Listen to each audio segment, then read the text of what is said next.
রয়েছে বা এটা হয়ে থাকে। এটা কখন হবে? আপনি আপনার কোনো আত্মীয় স্বজন, আপনি কোনো ভাইটাল পার্সন, অথবা আপনি সে দেশের জন্য কোনো গুরুত্বপূর্ণ পার্সন, বা আপনার কোনো বেসিক নিডের কারণে সেটাও হতে পারে। যেমন কেমন হতে পারে? সাপোজ আপনার কোনো আত্মীয় স্বজন অন্য দেশে থাকে, তাদের কোনো জন্মদিন বা বিয়ের অনুষ্ঠান হঠাৎ শুরু হয়েছে, আপনি একজন তাদের খুব কাছের লোক, না গেলে হচ্ছে না, তারা আপনার জন্য একটা ইনভাইটেশন লেটার ইস্যু করে দিল সে দেশের সরকারের কাছ থেকে। আপনি ওই পারপাসে যাবেন, এবং আপনাকে যাওয়ার আগে অবশ্যই কেন যাচ্ছেন এবং কতদিনের ভিতরে ফেরত আসবেন তার একটা নিশ্চয়তা প্রদান করতে হবে। তার মানে বন্ধুরা এখানে বুঝতে পারছেন যে ইনভাইটেশন লেটারে যাওয়া গেলেও আগে ব্যাক কখন আসছেন বা কয়দিনের জন্য যাচ্ছেন সেটা কনফার্ম করতে হয়।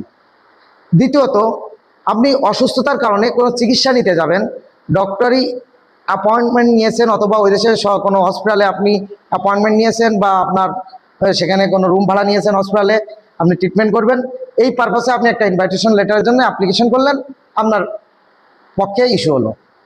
হতে পারে আপনি কোনো ব্যবসায়িক সিআইপি পার্সন বা ব্যবসায়িক লোক, অথবা আপনি কোনো ইনভেস্টার, আপনাকে সেই দেশ ইনভাইটেশন লেটার দিয়ে জানাবে যে আমার দেশে আসেন, একটু ঘুরে দেখেন, রিসোর্সগুলো দেখেন, ভালো লাগলে আপনি ইনভেস্ট করবেন। কারণ সবাই চাই কোনো ইনভেস্টারকে সে দেশে ডাকতে।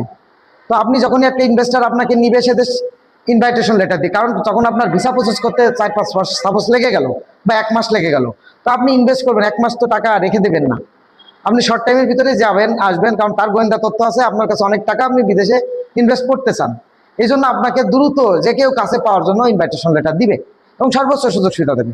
এরপরে হতে পারে কোনো ইউনিভার্সিটিতে আপনার কোনো একটা শর্ট কোর্স রয়েছে, অথবা কোনো হঠাৎ কোনো প্রেজেন্টেশন হতে পারে, কোনো আপনি কম্পিটিশন, কোনো বিষয় রয়েছে, হঠাৎ আপনি সে দেশে যাইতে হবে, অথবা কোনো আপনি বাংলাদেশের বা নিজের দেশের কোনো ভিআইপি পার্সন, কোনো সিআইপি পার্সন, যেমন হতে পারে ডক্টর মোহাম্মদ ইউনূস সাহেব, নোবেল বিজয়ী অধ্যাপক, উনি যদি কোনো দেশে যেতে চায়, বা উনাকে যদি কোনো দেশ কোনো ইউনিভার্সিটির প্রত্যাবর্তন অনুষ্ঠান বা কোনো সমাবর্তন অনুষ্ঠান কোনো কিছুতে যদি আমন্ত্রণপত্র জানায়, তো উনাকে তো সাপোজ যে দেশটাতে বেশি ইনভাইটেশন লেটার নিয়ে আপনারা যে প্রতারিত হচ্ছেন, বেলারুশ দিয়ে আমি আজ উদাহরণটা দিই।